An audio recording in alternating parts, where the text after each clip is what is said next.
Ça veut dire quoi? Ça veut dire ça ne doit pas être la même personne. C'est ça l'indépendance. Quelqu'un me disait la partie corrélation que c'est la même personne. Donc, c'est le contraire. Ça ne doit pas être la même personne. Si c'est la même personne, on appelle ça apparié, série appariée. Donc, on doit avoir une indépendance des observations. Et on doit avoir une liaison linéaire entre X et Y. Ça veut dire, liaison linéaire, c'est quoi? Ça veut dire X est égal à AY plus bêta. On va voir ça. Il faut une distribution normale et une variable constante, une variance constante. Donc, c'est les 4 conditions pour pouvoir utiliser la corrélation, la régression linéaire. Donc, si vous avez ces 4 conditions, vous pouvez utiliser la corrélation et la régression. Par exemple, l'indépendance des observations, vous le savez déjà avant de faire les tests ou bien cette méthode-là, vous savez que ce n'est pas la même personne. La liaison linéaire, vous allez chercher ça graphiquement.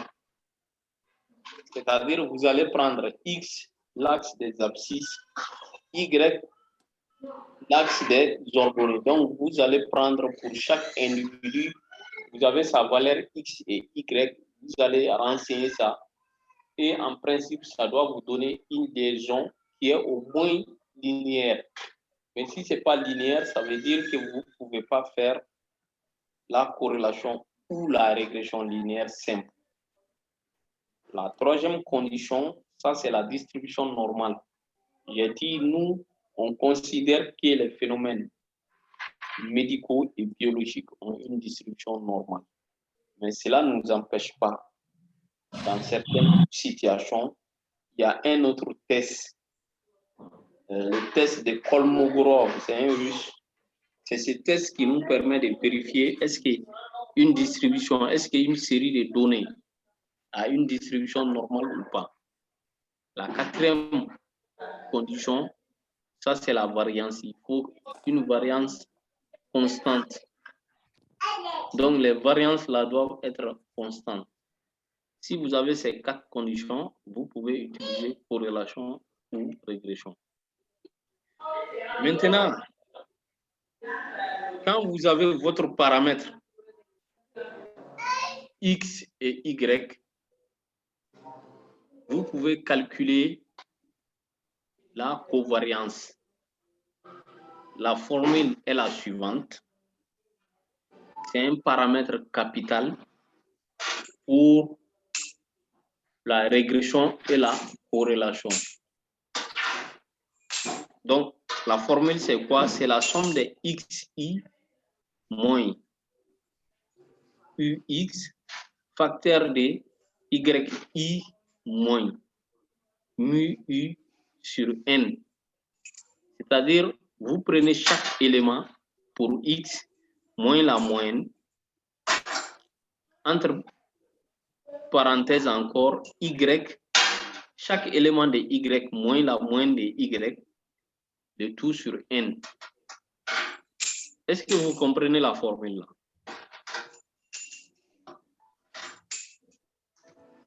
Je vais prendre. Donnez-moi une variable x. X, c'est quoi ici?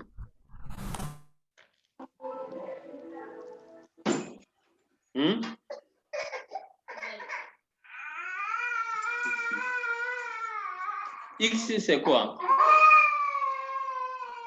Prenons l'âge. L'âge, ok. Y, c'est quoi? La taille. La taille. D'accord, donc je vous explique. Covariance de âge et taille, c'est égal. Le grand effectif, ça c'est le grand effectif. C'est-à-dire si vous avez... Bonsoir, ça va bien? Ça va, oui, ça va. Ça va. Oui. Ok. Si vous avez 200 observations, ok. grand N c'est 200. Maintenant, X, c'est la somme. C'est la somme des... Mais fin de l'année, Qui parle là? C'est la somme de XI, c'est-à-dire la somme de chaque X, l'âge. Si on trouve que l'âge moyen c'est 27, c'est-à-dire vous prenez chaque sujet, l'âge de chaque sujet, moins 27. L'âge de chaque sujet, moins 27, entre parenthèses. Et si vous trouvez que la taille moyenne, c'est 160 cm, donc ça sera chaque taille moins 170 cm. Donc, vous allez faire le produit de ces différents écarts divisé par l'effectif. C'est ça qui va vous donner la covariance.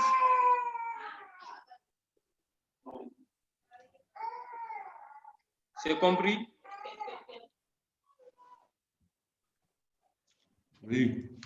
Donc, c'est ça la formule pour covariance. Si vous vous souvenez un peu, c'est comme la formule pour la variance, mais on a enlevé la partie carrée. Pour la variance, ça sera la somme des écarts par rapport à la moyenne.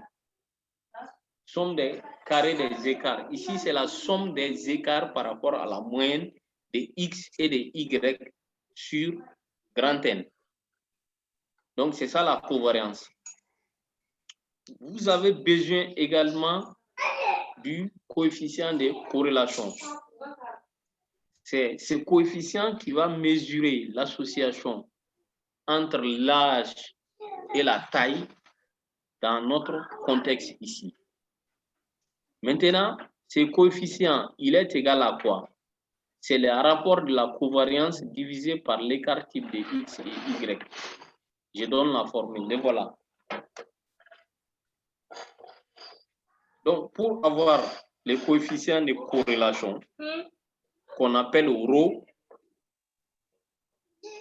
le signe mathématique ici, c'est appelé ρ. ρ, qui est le coefficient de corrélation, c'est égal à la covariance de X et Y sur le produit de la variance, sur le produit de l'écart type de l'âge et la taille. C'est-à-dire, quand on enlève les deux là, ça sera maintenant l'écart type. La racine de la variance, c'est l'écart type. C'est ce qui est écrit dans la littérature, le produit des écarts types de X et Y. Est-ce que vous avez compris ça aussi? Hein? C'est une formule. Oui, c'est bon. Vous avez les différents éléments, c'est-à-dire ρ, qui est le coefficient de corrélation. C'est égal à la covariance de X, l'âge, Y, taille, sur le produit de l'écart type de X et l'écart type de Y. En principe, ρ, il varie entre -1 et +1. Vous aurez l'explication tout de suite. Si c'est -1, ça veut dire quoi? Si c'est 1, ça veut dire quoi? Si c'est 0, ça veut dire quoi?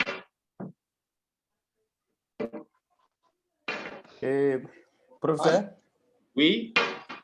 Les sens des signes inférieurs et supérieurs là, au niveau des +1 là, ça ne devrait pas être dans l'autre sens? Non, c'est comme ça. Vous avez dit c'est entre -1 et +1. Oui, c'est entre -1 et +1. C'est-à-dire -1 est inférieur à ρ. Et ρ, il est supérieur. Ok, je vais arranger. Je vais arranger.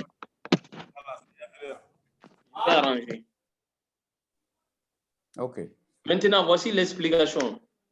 Si ρ est égal à 0, ça veut dire qu'il n'y a pas de liaison entre X et Y. Si ρ est égal à 0, il n'y a pas de liaison entre ces deux variables quantitatives, taille et l'âge. Il a été médecin. Maintenant, si rho est supérieur à 0, on va dire qu'il y a une corrélation positive. Si rho est inférieur à 0, on va dire qu'il y a une corrélation négative ou bien décroissante. Corrélation croissante, ça veut dire quoi? Ça veut dire si X augmente, Y augmente. Corrélation décroissante, ça veut dire quoi? Ou bien corrélation négative, ça veut dire quoi? Ça veut dire si X augmente, Y diminue.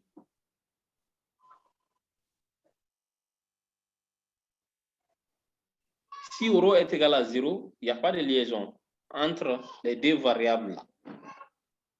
Si rho est supérieur à 0, ça veut dire qu'il y a une corrélation positive. Si X augmente, Y augmente. Si rho est inférieur à 0, ça veut dire qu'il y a une corrélation négative. Si X augmente, Y diminue. C'est compris? Oui, c'est bon. C'est bon? Donc, ça c'est dans la population, on dit rho, et dans l'échantillon, on dit R, mais c'est les mêmes interprétations. Allô? C'est les mêmes interprétations. Allô, professeur? Oui? Maintenant, on a dit si rho est inférieur à 0, ça veut dire que si X augmente, Y diminue. Ou bien Exactement. si Y diminue, X aussi augmente. Exactement, c'est ça. Ok, merci. Si l'une augmente, l'autre diminue, vice-versa. Ok, merci, voilà. Oui, c'est ça. C'est compris? Compris. C'est bien compris. D'accord. Voilà, merci. Donc ici, pour le moment, on a vu covariance, on a vu coefficient de corrélation qui est rho dans la population et qui est R dans l'échantillon. Mais c'est les mêmes interprétations, qu'on soit dans la population ou qu'on soit dans l'échantillon. À titre de rappel, on disait qu'on ne peut pas travailler sur la population. On prend une partie de la population pour faire l'étude. Cette partie-là est appelée échantillon. Donc, population, ce n'est pas forcément les humains, c'est votre série. Ça peut être des phénomènes biologiques, des phénomènes médicaux aussi.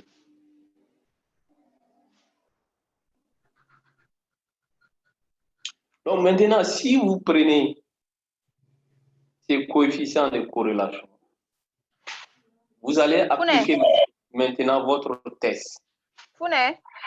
C'est le test du coefficient de corrélation.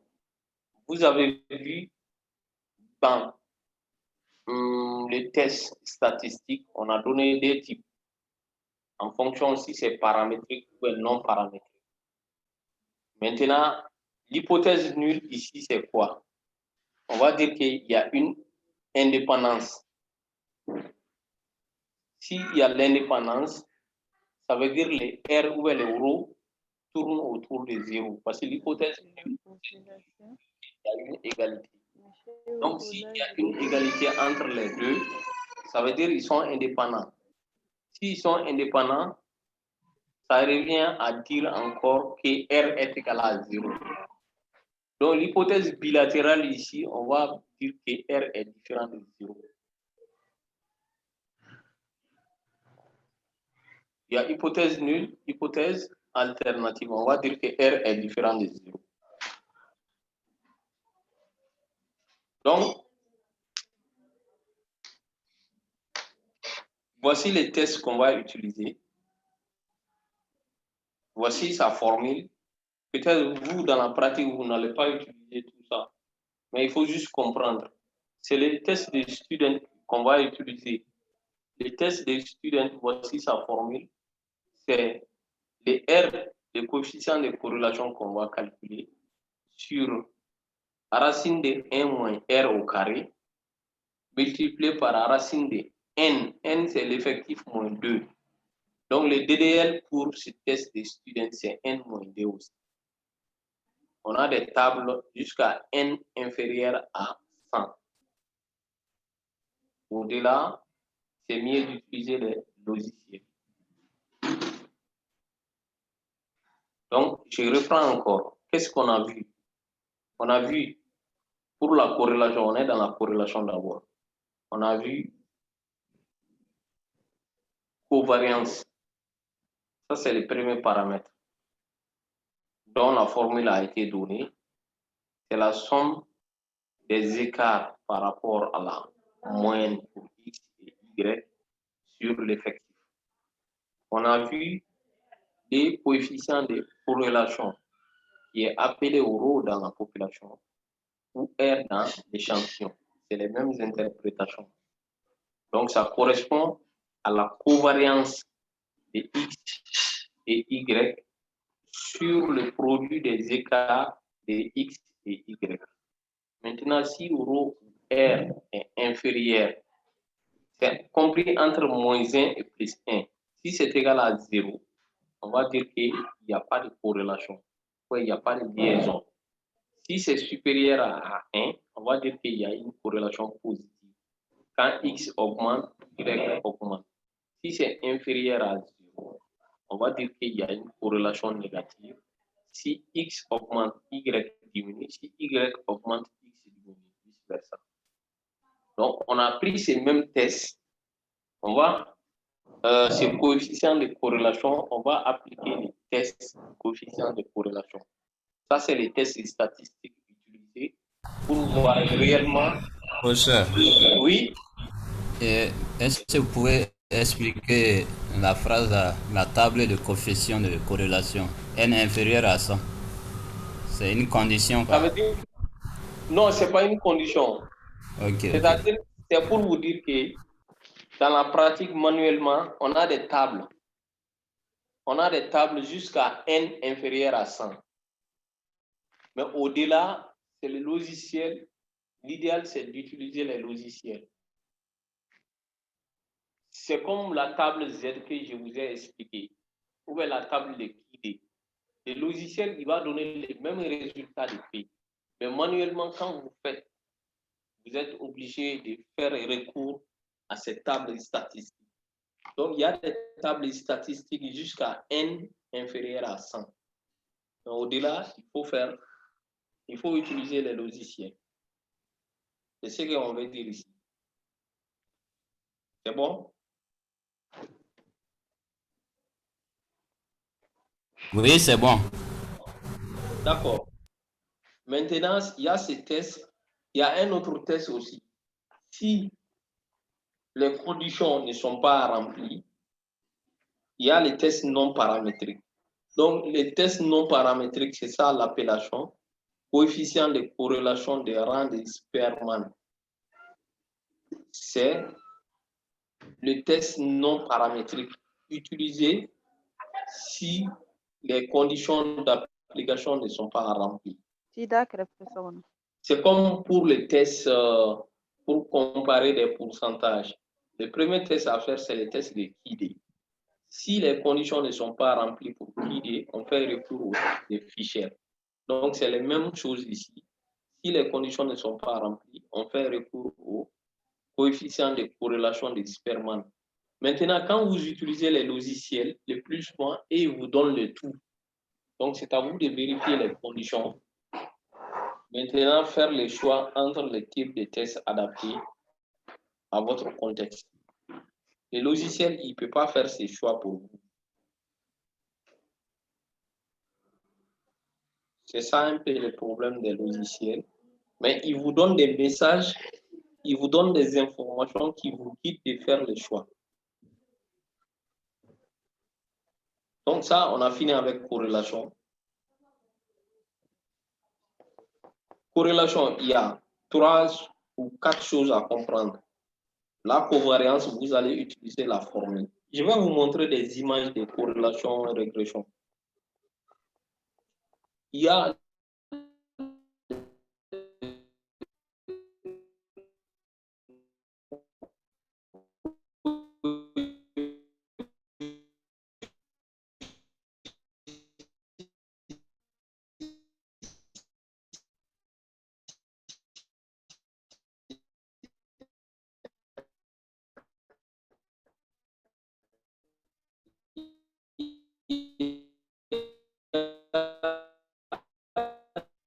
logiciel. Ils vont vous donner l'ensemble de ces informations. C'est à vous maintenant de faire la part des choses entre ces informations. On a fini avec corrélation. Maintenant, régression, qu'est-ce qu'on avait dit?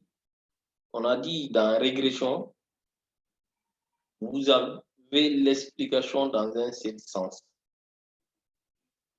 Vous cherchez l'association ou liaison entre des variables quantitatives X et Y. Mais vous pouvez expliquer dans un seul sens. Pour cela, la liaison entre la variable Y dépendante et la variable X indépendante peut être modélisée par une fonction de type Y est égal à alpha plus bêta X.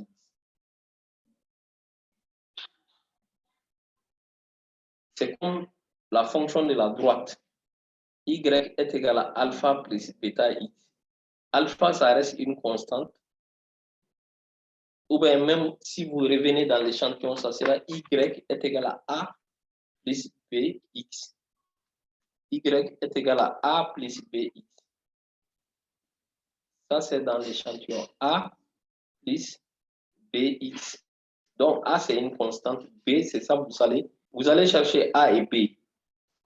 Par exemple, je vous donne l'exemple ici. Quel exemple on avait pris pour régression? On avait pris l'exemple l'âge de la mère. L'âge de la mère. Et on avait pris quoi? Poids de naissance. Poids à la naissance. Poids à la naissance. N'est-ce pas?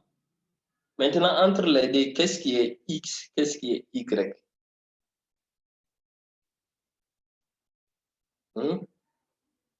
Selon vous, qu'est-ce qui est X? Qu'est-ce qui est Y? En lisant un peu ici. On a dit Y, c'est l'âge. Vous êtes sûr? Ah. Non, c'est simple ici.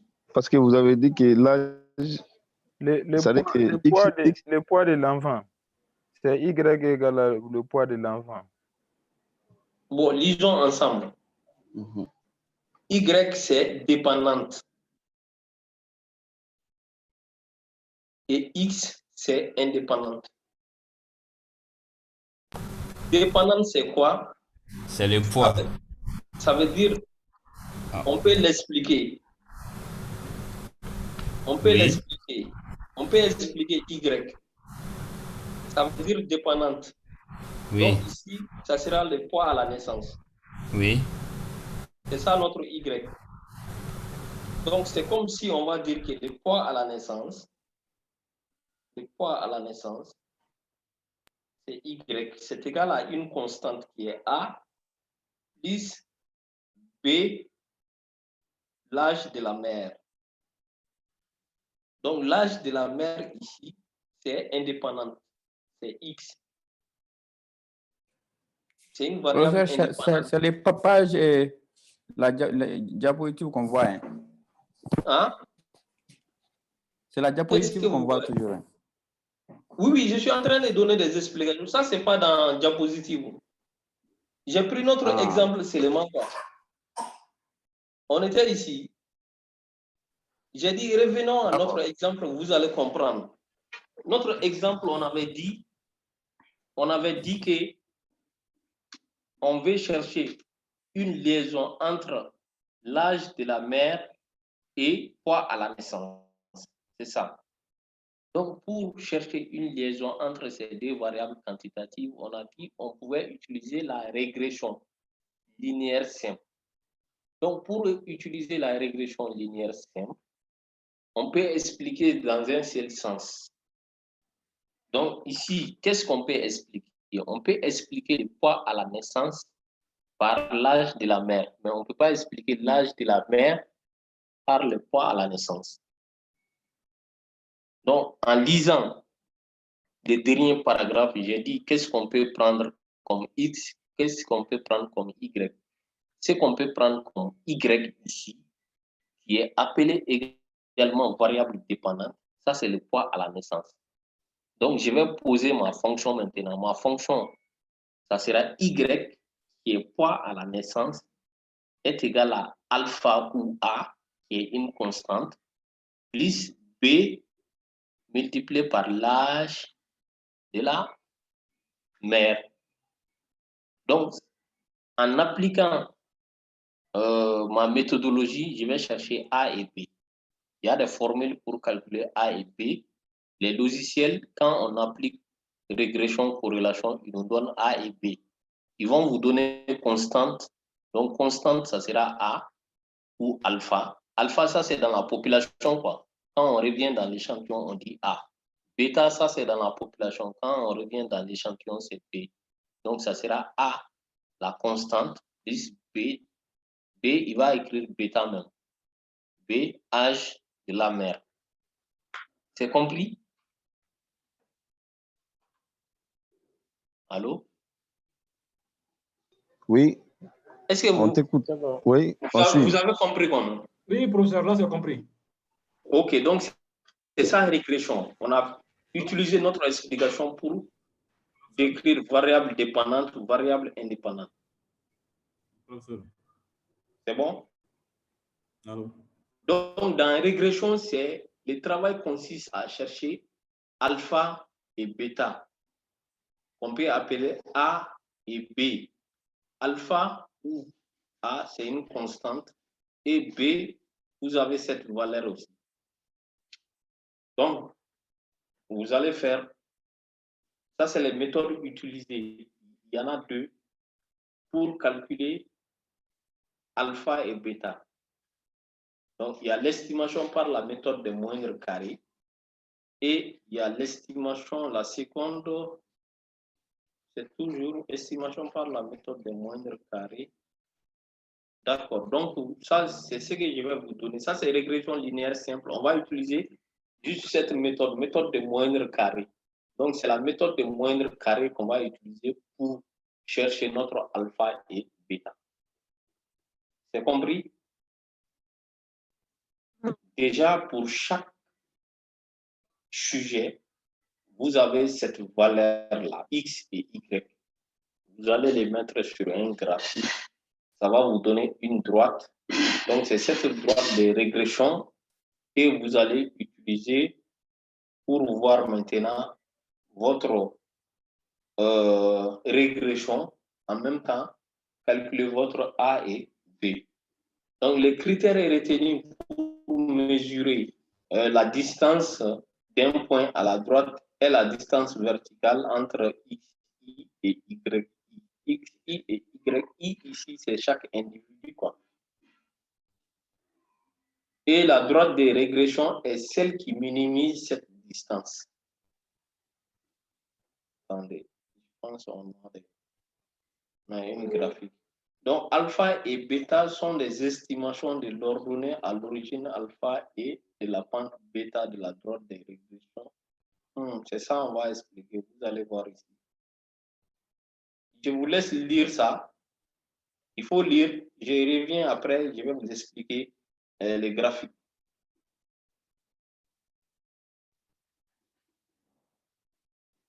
Donc, ça, c'était la définition. Comment calculer A et B? On va utiliser la méthode de moindre carré. En utilisant cette méthode de moindre carré, vous allez faire un graphique. En faisant le graphique, vous aurez une droite, en principe. Donc, cette droite-là, vous allez utiliser les distances à l'ensemble des points, qui est la somme des carrés des distances. Et cette droite est la droite de régression qui minimise cette distance. Donc, vous aurez une pente. C'est ici la pente, par exemple. Ça, là, c'est la pente. Ça, c'est la pente ici. Est-ce que vous voyez les curseurs avec moi? Oui, on voit. Oui, On voit. D'accord. Donc, regardez, l'estimation de la pente de la droite de régression bêta est égale au rapport. Donc, ça, c'est les formules maintenant utilisées pour calculer A et B.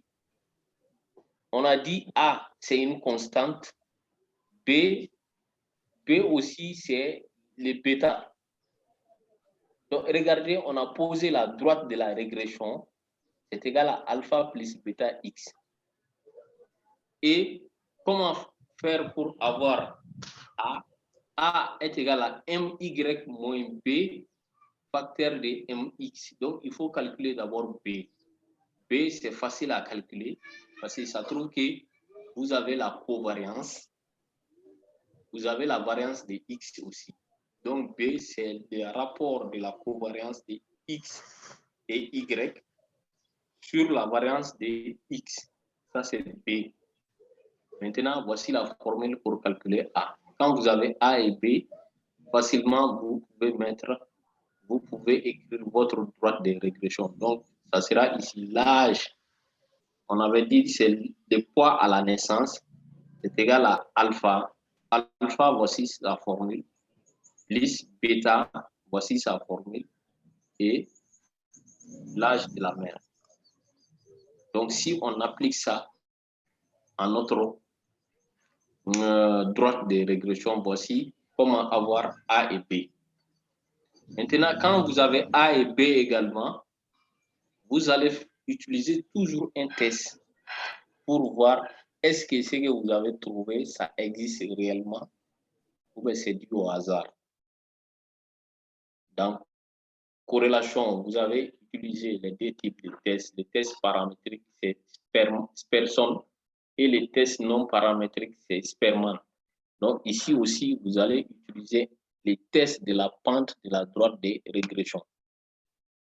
En hypothèse nulle, c'est le même principe des tests statistiques. Il y a l'hypothèse nulle, il y a l'hypothèse alternative. Donc en hypothèse nulle, ici, on va dire que bêta est égal à 0. Donc quand vous posez que bêta est égal à 0, regardez, toute cette partie sera 0. Ça veut dire que votre variable dépendante y est une constante. C'est ça l'hypothèse nulle. Si c'est une constante, ça veut dire quoi? Ça veut dire que ça ne change pas. Si c'est une constante, ça ne change pas. Ça veut dire que votre poids à la naissance ici reste constant. C'est la même chose quand vous prenez tel ou tel sujet. C'est ça l'hypothèse nulle. La formulation des hypothèses, hypothèse nulle, on cherche une égalité. Hypothèse alternative, on cherche une différence. Maintenant, la différence là, c'est soit bilatérale, soit unilatérale. Donc ici, notre hypothèse alternative, c'est de dire que bêta est différent de 0. Si bêta est différent de 0, ça veut dire quelque part, il y a la constante. Ce produit-là aussi existe. Parce que c'est différent de 0 et ça là, ça existe. Donc, vous allez appliquer le même principe de test. Formulation des hypothèses. Après formulation des hypothèses, soit du risque alpha, j'ai dit habituellement c'est 5%, soit du test. Donc, quel test vous allez utiliser? Donc, vous allez faire le calcul. Maintenant, vous allez revenir. Est-ce que, en conclusion, l'écart que vous avez, ça existe réellement ou si c'est dû au hasard? Donc, vous allez voir, il y a un P qui va vous donner. Donc, c'est ce P-là que vous allez dire. Si le P est inférieur ou égal à 0,05 ou supérieur à 0,05. Donc, ça, c'est un peu corrélation, régression. Je vais chercher des exemples, vous expliquer ça. Ça, c'était la partie narrative, la partie cours magistral. Donc, si je résume encore, corrélation, il y a une liaison à chercher entre des variables quantitatives, rôle symétrique. On peut expliquer X par Y et vice-versa.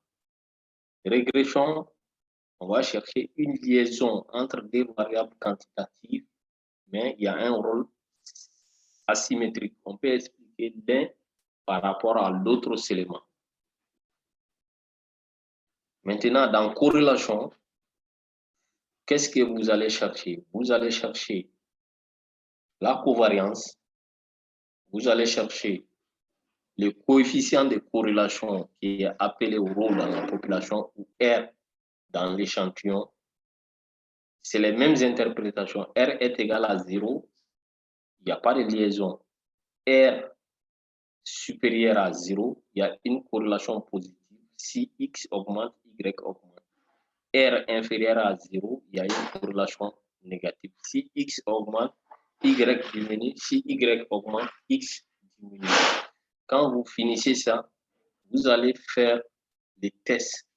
Les tests paramétriques, c'est les tests des Sperman. Vous allez trouver dans les cours où j'ai fait les tests statistiques en bas, j'ai donné tests paramétriques, c'est les tests qui est adapté pour faire corrélation ou régression, pour faire la corrélation.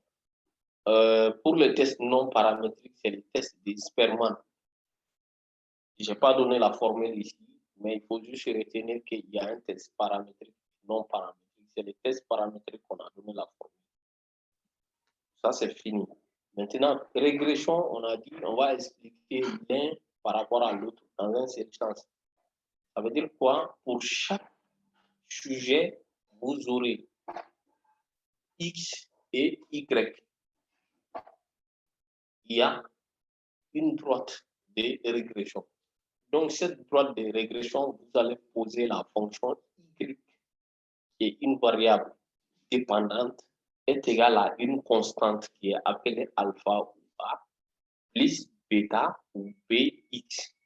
X, c'est la variable indépendante. Donc, ça veut dire quoi?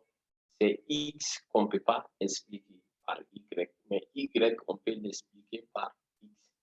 On a pris notre exemple ici, des variables, l'âge de la mère et poids à la naissance. Donc, on a considéré poids à la naissance, c'est Y, qui est variable dépendante. Donc, variable dépendante Y ici, poids à la naissance est égal à une constante A plus B multiplié par H de la mère. Maintenant, nous, qu'est-ce qu'on va faire? On a les formules pour calculer B, pour calculer A. Pour calculer B, on a dit, c'est simple, c'est covariance de X, Y sur la variance de X. Quand vous avez B, vous allez prendre un point, par exemple, la moyenne de Y et la moyenne de MX et MY. Donc, vous allez calculer votre A. C'est égal à MY moins B facteur de MX. Donc, vous avez BA aussi, qui est une constante. Quand vous avez A et B, vous avez déjà votre fonction. Quand vous avez votre fonction, vous allez faire les tests de la pente de la droite de régression. Donc, ces tests, il va utiliser quoi? Il va utiliser les mêmes hypothèses en s'appuyant sur bêta. Bêta, c'est quoi? J'ai expliqué encore. Bêta, c'est la pente de la régression. C'est cette pente-là que vous voyez. C'est la pente de la droite de la régression. C'est cette pente-là. Donc, ça veut dire quoi? Hypothèse nulle, bêta est égal à 0. Hypothèse alternative, bêta est différent de 0. Donc, si bêta est différent de 0, ça, c'est hypothèse alternative. Si bêta est égal à 0, ça veut dire que notre Y là, qui est dépendante, est une constante. Ça veut dire qu'il n'y a pas de régression. C'est bon? Donc, c'est fini pour le chapitre. Vous me donnez quelques instants, je vais chercher. Professeur? Oui, professeur, si vous avez des questions. Voilà, la oui. dernière partie là, pour calculer la valeur de A, vous avez dit que A c'est une constante, mais vous avez dit que A égale à MY moins bêta MX. Bon, les MX et MY là, c'est sur le graphique. Ça, c'est des valeurs connues ou bien comment on les trouve?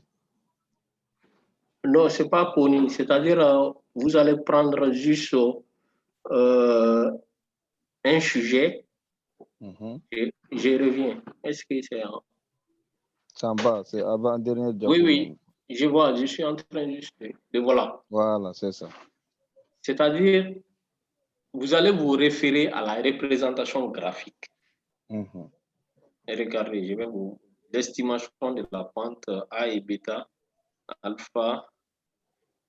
Tu vois, l'estimataire de l'ordonnée à l'origine de A est déduit de la pente bêta et des coordonnées du point moyen. C'est le point moyen. C'est ce point moyen-là, vous allez chercher. Le plus souvent, dans l'exercice, on vous donne. Sinon, quand vous faites dans le logiciel aussi, il va vous donner directement. Il va vous donner la constante là. Quand il vous donne constante, donc ça veut dire c'est votre alpha ou c'est votre... Mais c'est le point moyen de X et le point moyen de Y. Ça trouve que vous avez déjà B ou bêta. Oui. Le point moyen de Y moins B multiplié par le point moyen de X. C'est ça qui donne A, qui est la constante. Ouais. D'accord. Merci. Professeur, Oui. sur la pente, là, les pointillés là, représentent quoi? Les pointillés, Oui. ça c'est la droite de la régression. Les points en bleu, non? Oui, oui. Oui. C'est-à-dire, ça c'est chaque sujet, quoi. Si vous prenez... Ok. Si vous prenez ces points-là, regardez. Oui. Ça c'est un individu. Ça Oui. c'est un individu, ça c'est un individu, ça c'est un individu, ça c'est un individu.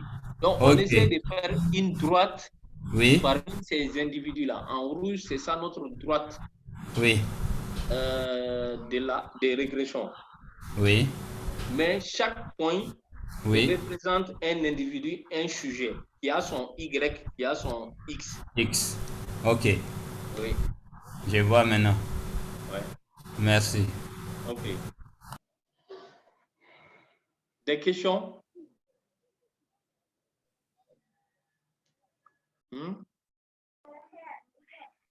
Allô, professeur? Oui. Maintenant, par rapport à la courbe là, ou bien à la figure là, si on veut expliquer ces genres de figures, ou bien analyser, interpréter ces genres de figures, comment on le fait? Parce que j'ai l'habitude de voir ces genres de figures dans des documents. Maintenant, quand vous devez interpréter ça, c'est-à-dire vous allez dire qu'il y a une régression, entre Y, qui est la variable dépendante, et X, qui est la variable indépendante, et vous allez donner ces deux valeurs-là, la constante et bêta. C'est ce que vous allez donner.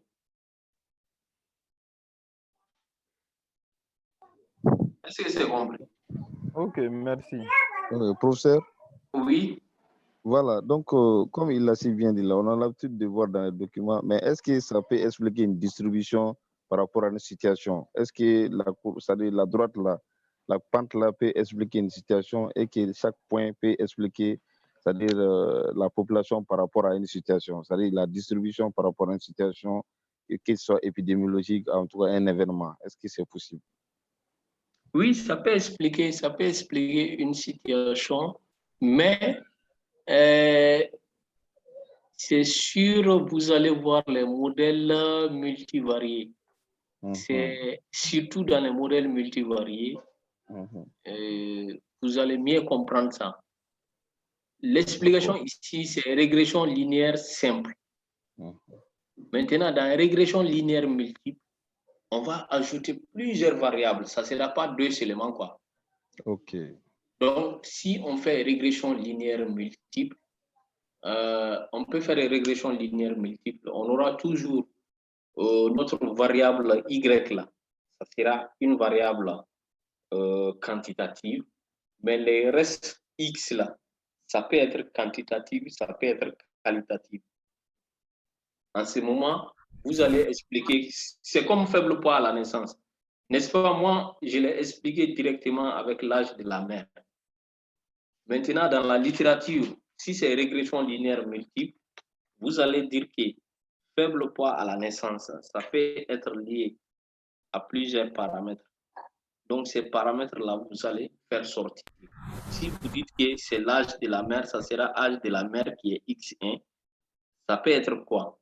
Niveau socio-économique qui est XD. Ça peut être quoi encore? Ça peut être tabac pendant la grossesse. Tabac pendant la grossesse. Ou bien alcool et tabac pendant la grossesse. Donc, c'est ces éléments-là dans la littérature qui vont vous permettre de dire, ah, attention, ça c'est des facteurs de risque pour faire faible poids à la naissance. Mais ici, ça c'est la partie univariée. On va chercher juste une liaison entre des variables. Mais il faut chercher ça d'abord avant de passer à l'étape multivariée. C'est-à-dire, moi, j'ai trouvé que ici, par exemple, en faisant cette régression, j'ai trouvé qu'il y a une liaison entre faible poids à la naissance et l'âge de la mère. Par contre, si mon bêta était égal à 0, j'ai les données, j'applique la régression, je trouve que bêta est égal à 0. Ça veut dire que je vais conclure qu'il n'y a pas une liaison entre l'âge de la mère et faible poids à la naissance. C'est fini. Mais si je trouve qu'il y a une liaison, je vais garder ça. Je vais prendre une autre variable, je trouve qu'il y a une liaison, je vais garder. Donc, toutes les variables où il y a eu une liaison avec faible poids à la naissance, je vais prendre l'ensemble de ces variables-là dans mon étude. Je vais inclure dans un modèle multivarié. Je vais faire cette méthodologie et il va me faire sortir ceux qui sont réellement liés au faible poids à la naissance. Mais ici, vous allez prendre deux éléments. C'est pour cela qu'on a dit que linéaire simple. Les deux doivent être quantitatifs. Ici, en faisant l'exercice, si mon bêta est différent de 0 et que mon test est statistiquement significatif, le P là, donc je vais dire qu'il y a une liaison entre faible poids à naissance et l'âge de la mère. Est-ce que c'est bon? Oui. Professeur? Oui. Alors, toujours l'inquiétude par rapport à la courbe. C'est-à-dire les différents individus, éléments. Par élément. Voilà, les éléments, leur position, leurs différentes positions sur la courbe. Qu'est-ce que ça peut expliquer? C'est-à-dire leurs différentes situations par rapport à la courbe. Qu'est-ce que ça peut expliquer? Par exemple, quand on prend un élément en bas, vous dites qu'il a son X et son Y. Mais qu'est-ce que ça explique sa position par rapport à un autre élément qui est un peu en haut? Ok, c'est ça, je suis en train de dire ça. C'est-à-dire, vous avez un ensemble, une série de données, une observation. On a pris l'exemple ici, on veut faire une étude sur faible poids à la naissance et l'âge de la mère. Donc, ça trouve déjà que vous avez fait un nombre de sujets nécessaires. Supposons l'étude porte sur 1780 sujets. Sujet ici, ça veut dire qu'il doit avoir pour chaque sujet ou observation, il doit avoir l'âge de la mère et le poids à la naissance. Vous avez ces deux données-là qui sont des variables quantitatives. Le fait de faire cette droite-là, vous allez chercher une liaison entre les deux variables quantitatives. C'est ça même le titre, régression linéaire. Vous allez chercher la droite des régressions. Est-ce que vous pouvez expliquer une variable par rapport à l'autre dans un seul sens? Donc, c'est les observations à chaque point, c'est une observation avec l'ensemble X, Y. C'est l'ensemble là, vous allez faire les 1780. Donc, si vous faites les 1780, s'il y a réellement une régression ou une liaison entre ces deux, les points ils doivent être de cette manière-là. Et si les points sont de cette manière, vous pouvez tracer une droite. Donc, c'est cette droite-là que vous avez tracée ici. Ça sera la droite de la régression linéaire simple. Maintenant, quand vous faites cette droite, ça va vous permettre de calculer également alpha et bêta. On a dit alpha ou A, c'est une constante. Bêta, maintenant, c'est donné par la formule déjà. Et vous allez appliquer les tests pour voir est-ce que bêta, il est égal à 0 ou bien il est différent de 0. Si bêta est égal à 0, vous allez conclure qu'il n'y a pas une liaison entre les deux variables-là que vous avez voulu chercher. Est-ce que ces deux variables sont liées? S'ils ne sont pas liés, donc votre conclusion, ça sera simple. C'est ce qu'on a fait. Notre exemple, on a pris poids à la naissance et l'âge de la mère. Si vous faites ces méthodes statistiques, vous trouvez qu'ils ne sont pas liés, donc vous allez dire qu'il n'y a pas une liaison. Il n'y a pas une liaison statistiquement significative entre poids à la naissance et l'âge de la mère. Maintenant, si vous trouvez qu'il y a une liaison, vous allez garder ça. Maintenant, vous allez expliquer par un modèle multivarié. Vous allez prendre plusieurs variables maintenant. Donc, si vous trouvez que plusieurs variables sont liées au faible poids à la naissance, ces variables seront maintenant des facteurs de risque. Ça sera des risques pour faire faible poids à la naissance. Par exemple, on a pris l'âge de la mère. Ça, c'est un exemple. Niveau socio-économique. On sait que niveau socio-économique, on peut le calculer à travers les revenus d'une famille. Il y a également prise de tabac ou alcool pendant la grossesse. Donc, tous ces variables-là ou ces paramètres, vous allez chercher dans le modèle multivarié s'ils sont liés au faible poids à la naissance. Donc, s'ils sont liés, vous allez conclure que ces paramètres ou bien ces variables-là sont des facteurs de risque pour faible poids à la naissance. C'est ça le but après quoi. C'est-à-dire, c'est ce que je disais, les statistiques et épidémies, ils sont intimement liés.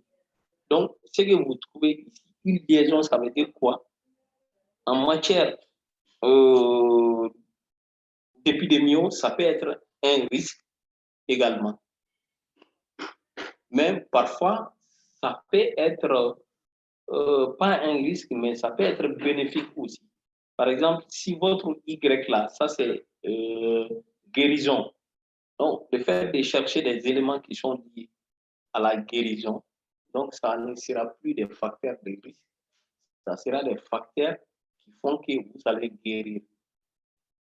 Par exemple, si vous prenez les facteurs qui font qu'on peut guérir d'une maladie, ça peut être l'observance du traitement.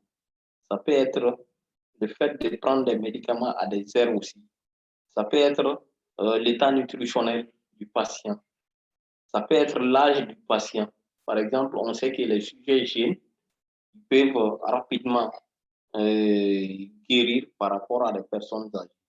Donc, c'est ça un peu l'explication.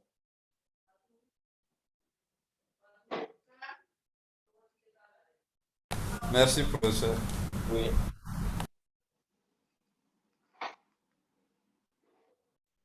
Des questions?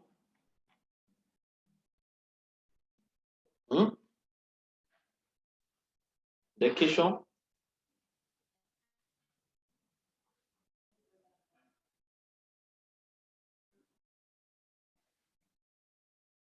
Il n'y a pas de questions?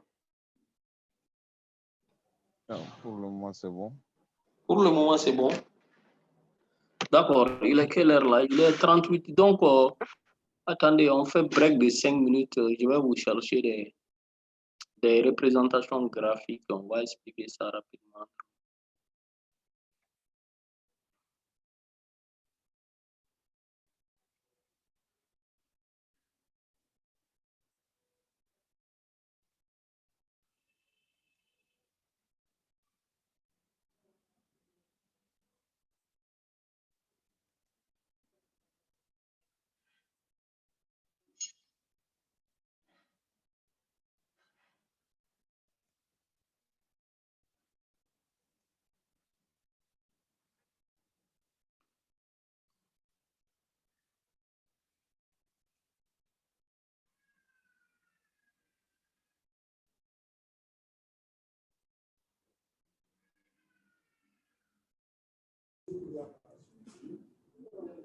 Non, vous me donnez 5 minutes et je reviens tout de suite. Je vais vous montrer des représentations graphiques, corrélation, régression.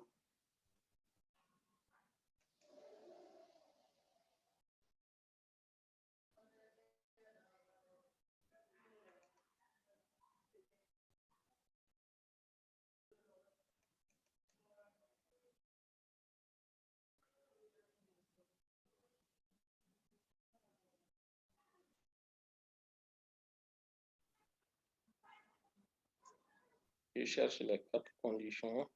Oui, c'est ça. Liaison linéaire, indépendance, distribution normale, variance constante. Donc, regardez ici, qu'est-ce qu'ils ont fait? Ça, c'est l'air X, l'air Y.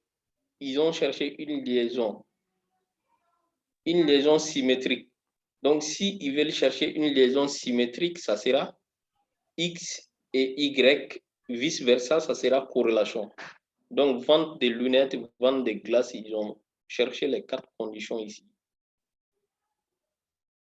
Donc, c'est les mêmes exemples. Ici, ça, c'est l'exemple âge et taille. Donc, on va chercher une liaison entre âge et taille. Regardez, c'est ça ce qu'ils ont fait pédiatrie là. C'est ce qu'on utilise un peu là-bas même. La liaison est asymétrique. Donc, si c'est asymétrique, c'est la régression qu'on va utiliser. Regardez, corrélation et régression, les deux sont quantitatives. Corrélation, c'est symétrique. L'exemple, consommation cannabis, température moyenne annuelle. L'exemple, c'est âge, taille. C'est avec régression, on peut faire une prédiction. Donc, les conditions d'application, on a déjà vu ça. C'était surtout des exemples. Observation indépendante. Liaison linéaire. Donc, ça, c'est les... Regardez. Donc, si vous êtes devant cette situation, regardez votre droite là. Ici, ça veut dire quoi? Ça veut dire on ne peut pas... Dans cette situation-là, on ne peut pas avoir une pente de la droite de régression. La pente est nulle. Ça veut dire bêta est nul, quoi. Si bêta est nul, vous allez vous retrouver avec une droite comme ça.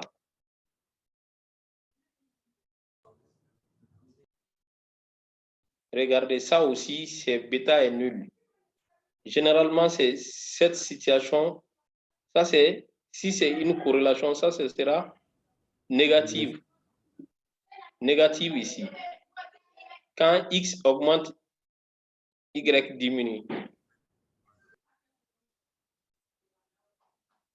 Donc, regardez les variances ici, les conditions d'application. Donc, ça, c'est la formule pour la covariance. Il y en a plusieurs. Hein. Regardez, ça, c'est une formule. On a développé cette formule aussi, la seconde là. Donc, covariance aussi, le voilà. Donc, ça, c'est notre rho. J'ai dit c'est entre moins 1 et plus 1.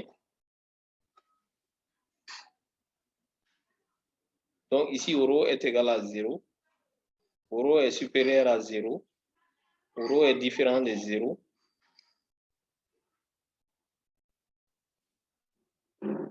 Donc, régression linéaire multiple. Mais si vous voulez, je vais vous chercher des... Regardez, ça, c'est des exemples aussi. C'est ça même que j'ai utilisé dans mon cours. Test de la pente, mais je ne vous ai pas donné toutes les formules là, pour ne pas vous... Ça, c'est la formule utilisée pour le test de la pente.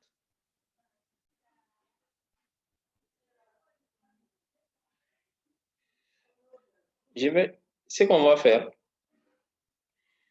je vais partager le cours avec vous. Je vais faire un exemple de pratique. Corrélation et régression avec les éléments, avec les formules, avec l'interprétation aussi. Puis je vais partager ça aussi d'ici... Aujourd'hui, c'est mercredi. D'ici dimanche ou lundi, je vais partager ça avec vous. Mais je vais vous donner le cours tout de suite là. Je vais envoyer le cours tout de suite à Diakté. Il va partager ça avec vous. C'est bon? Oui, ça marche. C'est bon. Oui, c'est bon. Oui, je prends des questions. Une ou deux questions. Je prends une ou deux questions.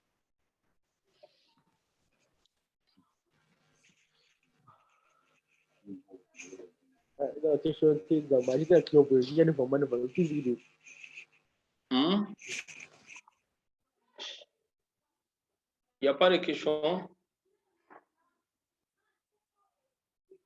L'exercice d'hier aussi, j'ai repris, je vais vous donner ça. Je vais donner les deux en même temps à Jacqueline tout de suite. J'ai corrigé un peu. J'ai organisé les éléments.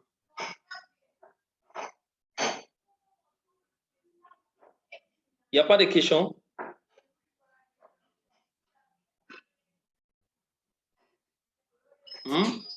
Pas de question, professeur. Ok, s'il n'y a pas de questions, on peut arrêter. Hein. Ça nous fait 2 heures, on peut arrêter.